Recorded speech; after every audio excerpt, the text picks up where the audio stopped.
Thank you very much. Quite wonderful to be back. These lawns of my childhood. Anyway, I'm glad to be speaking after Shopunda, who actually I'm very fond of. But the good thing with going after Shopunda is that he ad-libs so much that it is so easy to just, pick up like so. So when Dada says three things, he says, in this city in 1894, actually no, Dada Chandranath Bosu wrote it not in 1894, it was 1892. Then he says, my non-vegetarian something.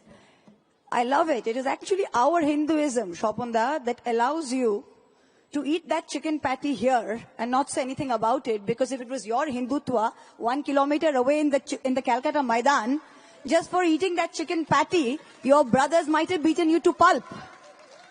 Right? You tell us about that half-educated Babu who ate beef.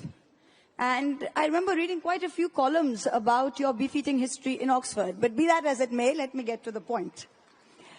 So let us start. I think it's actually quite wonderful that we are having this debate in Calcutta.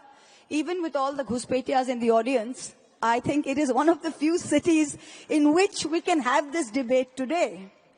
Because both Hinduism and the word Hindutva can be traced back to two Bengali gentlemen at either end of the long 19th century. One is Dr. Raja Ram Mohan Roy, to whom, as an English word, Hinduism is traced back to in 1816. And he took it to mean a fairly capacious term for the diverse spiritual traditions deriving from the Vedantic corpus. But then we go on to Chandranath Bosu. And Chandranath Bosu invented, I say the word invented, coined Hindutva in 1892.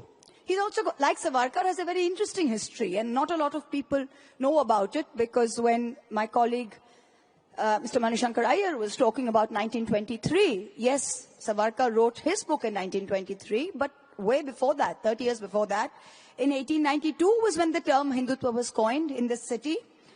And Chandranath was a native of Hooghly. It's a place from which Shopunda likes to fight elections and often lose them. But he was a native of Hooghly, and he graduated from Presidency College. And equally proficient in English and Bangla, served as a deputy magistrate in Dhaka, and then was an official translator to the Bengal government for over 30 years. He originally wrote in English, and then he wrote a review in Bengali of Krishnakante's Will, which caught Rishi Bonkim's eye, and Bonkim Da, I'm sure our Prime Minister wouldn't mind me referring to him since he set the tone like the same way. So when Bonkim Chandra Chattopadhyay read the review, he encouraged him to say, why don't you write in Bengali? So he starts writing in Bongo Darshan, which, by the way, is the same literary magazine in which the first two stanzas of Bande Mataram were first published in 1875. So Chandranath, while his time in presidency, used to frequent Brahmo discussions and was quite sort of liberal. But then he meets this very orthodox Brahmin Pundit called Shashodhar Tarkachuramuni in Bankim Chandra Chatterjee's house. And he returns to religious scriptures with a passion.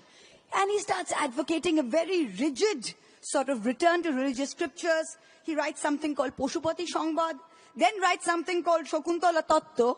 And again, there in Shakuntala Tattva, he very interestingly compares Kalidas's Shakuntala to Shakespeare's Juliet, and he highlights the victory of self-restraint and penance, which he calls dharma, over the uncontrolled and unbridled love, which he calls adharma.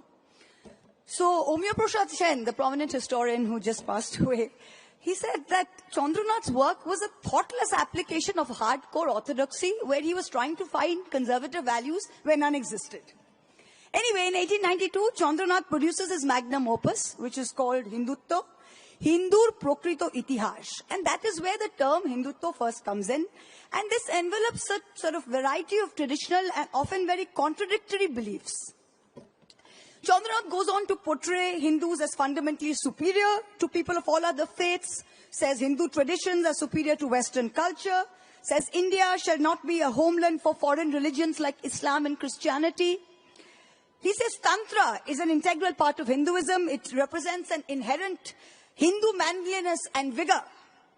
And He then writes 2 pamphlets, and for all the women in the audience, you'll quite enjoy it. I mean, it's quite pitchy.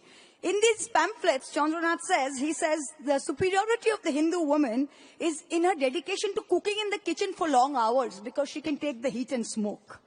He then writes Savitri Tattva. He says Savitri is the ideal Hindu wife. And then, besides this, the other interesting things he did, again, I'm speaking here on the second oldest club led by, for the first time, a lady. He supported child marriage. He says this led to the development of the ideal housewife. He prized female chastity as a social gift, mind you. He opposed reforms in female education. He opposed widow remarriage.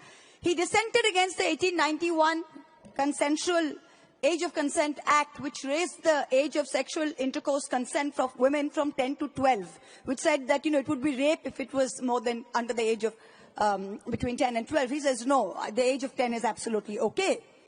So this is his concept of Hindutva. This is the man who gave us Hindutva.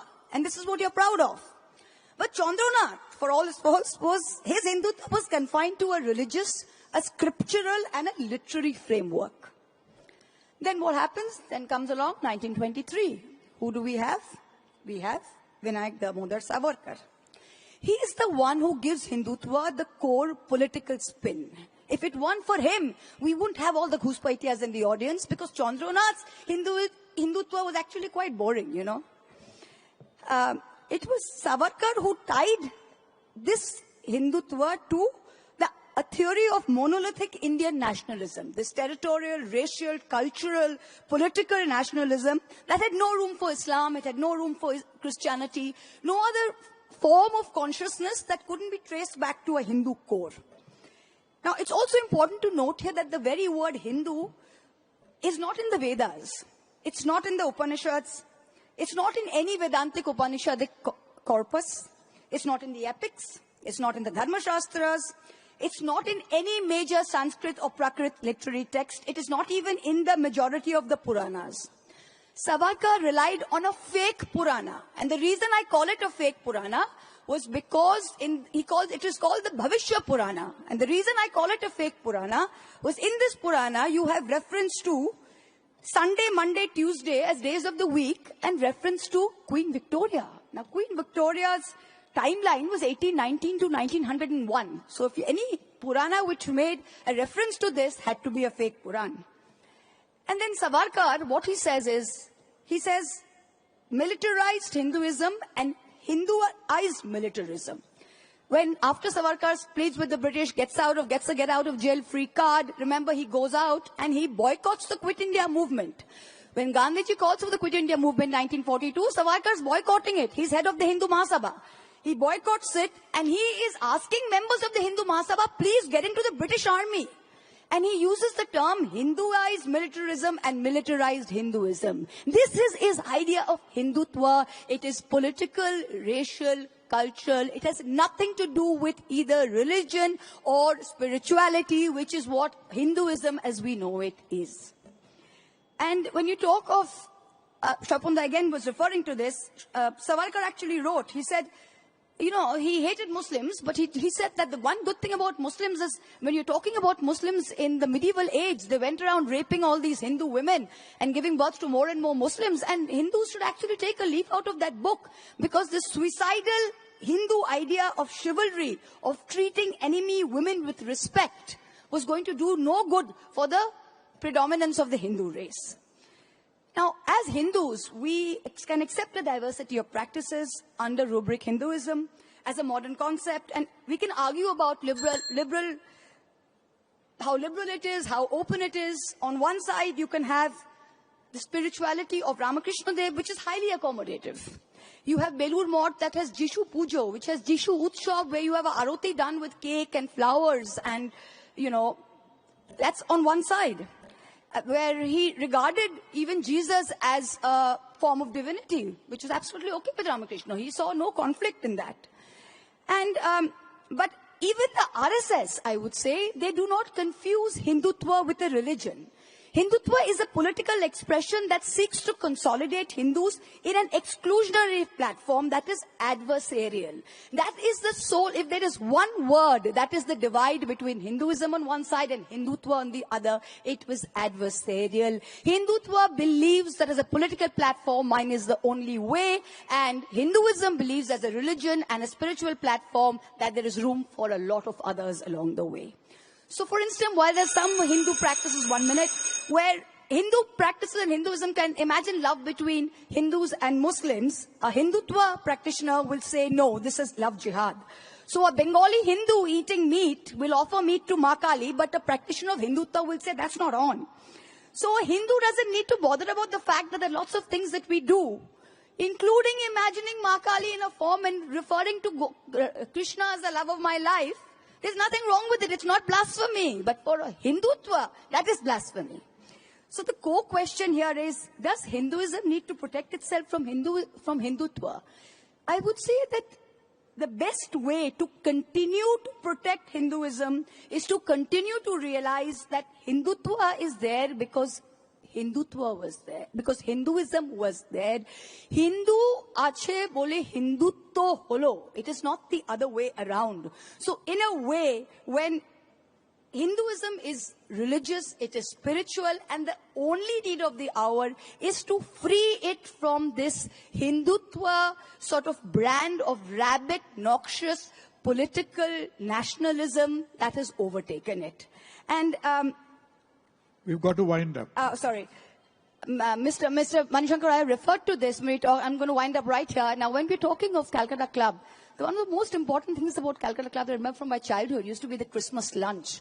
And while everyone wore their Santa hats inside, including, I'm sure, Mr. Das Gupta, and enjoyed his turkey and Christmas pudding, you had lots of people going outside and saying, "Oi dekchi, shota hocche Calcutta Club. Shekhane elitera boshe, Santa tupi pore, tara bideshi khabar khaye." But you know what? Even today in Bengal, that same thing has been replicated in Park Street. No one's tried to ruin it, what was happening in Calcutta Club. That's the difference between Hinduism and Hindutva. We have tried to replicate this somewhere else rather than coming in and saying, let's destroy this once and for all. So that's the classic difference between there. Hindutva is there because we, as Hinduism, allow it to, not the other way around. Thank you so much.